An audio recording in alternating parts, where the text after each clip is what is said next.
The dream is not in a sense of losing track of reality or invention. It's actually a possible sanctification of hope. It means that the dream is the hope of awakening, of the awakening, of being able to wake up to the presence of revelation, not one say in full consciousness. Okay, so the one can say the dream of Jacob is that of the ladder where one has to go up in order to bring blessings to one's life, and you need to sort of give up the sense of reality as it's been perceived by him, which is a state of dream or a state of sleep, and to allow the spirit to soar up. Because it is said that in a true state, when the point in the heart is awakened, each night the spirit is going back to its roots, to the source of its arising. Okay. So it speaks about only a person who already is in, one can say, within the language, within the language of the thought of creation, within the language of the intention of creation.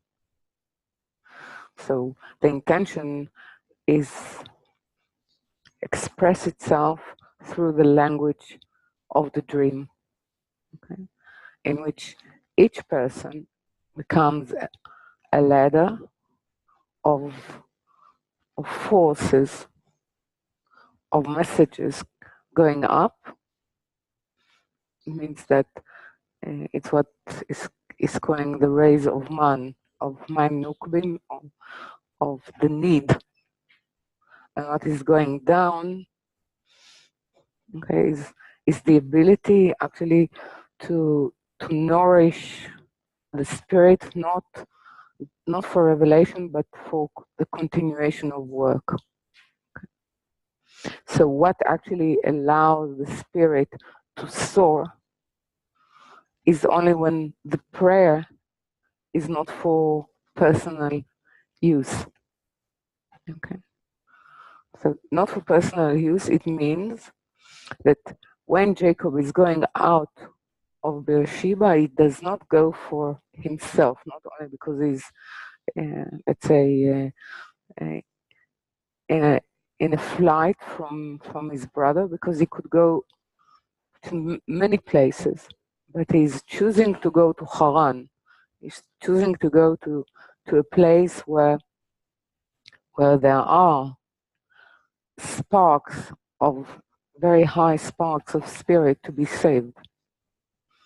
So only because he's going there to actually establish the template of tikkun for all spirits through the establishment of what would be called Israel, then the revelation, even in exile, okay, could actually appear to him. Okay. Then when it is said that Jacob left Beersheba and set out for Haran, he came upon a certain place, and Zohar is speaking about this place as being that space, or halal panui, vacant space. Of why actually there is a vacant space, how vacant space was created. It was created for the benefit of human being to be able to choose without the pressure of light. It's not that the light does not wish to enter, but there is sort of a bubble, and that allows them to recognize the state of separateness, of exile, and to wish and to choose what they wish to actually allow in. Okay, so is is actually taking this understanding, okay, where for the sun had set, but in Hebrew it's the setting of the sun, which is the setting of darkness, but with it comes a new state. So it's a double meaning. Well, setting of the sun and the allowance of a new opportunity to arise. What actually there is in this state? There is taking one of the stones of that place, one of the understandings of this vacant space, and he put under his head, meaning the importance of the work. He's setting the importance of the work. This is what it means. He's setting the state of Malchut and the state of the vacant space to become part of Tikkun as his priority. Yeah? And he lay down in that place, but lay down in Hebrew and with the letters that actually compose the verb to lay down, meaning Vaishkav means that there is 22 letters, or there are 22, one can say, a whole system of vessels that are waiting for the light. Okay.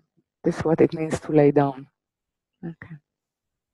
In that place, and therefore he's getting what is possible in exile as a revelation, which is a dream. Yeah.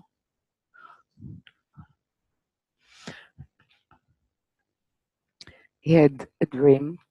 A stairway or a ladder was set on the ground, and it stopped, reached the sky, and angels, and powers and forces. An angel is a force with a mission, with a particular mission of God. We're going up and down on it. So it is opposite to our expectation of where the forces are, what state the forces inhabit. So we understand that it is to do with, from this vacant space, it's to do with something in us that has been awakened to be aware of what is needed. And then after, if we are in exile, meaning exile is always from knowing that exile is let's say, a title for all sorts of being separated from the light, or being separated from God.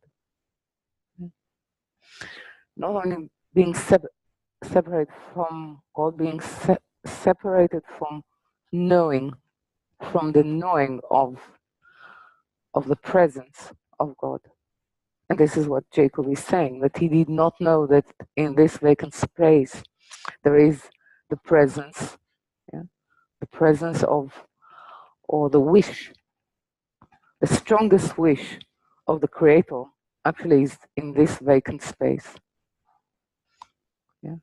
And the strongest wish of the Creator is that humans, his vessels, would want to be part or in partnership with him to complete creation.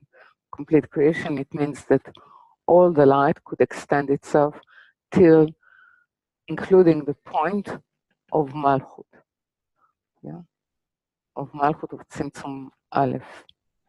And this is what Jacob took as a priority. And therefore, we could see that the promise that is being given to him is that all the families of all spirits families will be able to connect to the heritage, to the true heritage through him. Okay. And then I want to take us into the sense of the experiment that Jacob is trying. But before we go there, I would stop for a minute and ask if what I said so far is clear to you. Okay. So we are actually in a state, or a description of a state, of how can we form ourselves personally in terms of the awakening of our spirit, and as part of a group, can we form ourselves first to be able to choose the priority of our life, and can we fulfill the mission, and what are the means, meaning the sort of prayers that we actually need to form in ourselves. So it is very, very important to follow, because this is actually the way it will form in ourselves. Since Jacob is actually the force, the third father, who is the third line, actually allows the formation of what is real, what is possible, in order to allow all families of spirit to reconnect to the source of their rising.